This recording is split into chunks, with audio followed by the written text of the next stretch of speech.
त्या पिक्चर असताना जरा थोडीशी मोठी वाटते. नाही 2.5 वर्षाचीच आहे ती. आहे ना शिवा? किती वर्षाची आहे तू?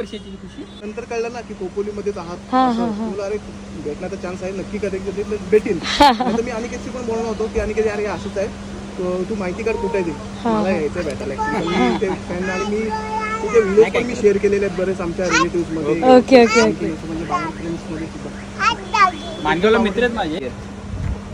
आणि ते म्हणजे ते कमेंट पण मी बघतो ना, कमेंट वाचतो ना, ते खूप सारे म्हणजे असं फनीशर आणि आवडतं म्हणजे ॲक्च्युली खूप ऐकायला. ते कोण कोण काय काय बोलतं ना, ते मस्त वाटतं की यार बरोबर म्हणजे. आणि मम्मी वगैरे असं ते छान वाटतं. आणि खरं म्हणजे आता मनात जे बोललो ते पूर्ण झालं कदाचित. की बाबा आलं चांगल्या ठिकाणी, चांगलं आणि चांगल्या ठिकाणी आल्यामुळे चांगलं हे काम झालं असं डोक्यात. मनी पण नव्हतं, मी तसंच म्हणून बोललो की मला भेटले तर कुठून बरं होईल. पुन्हा नक्की भेटू. तुम्ही आलात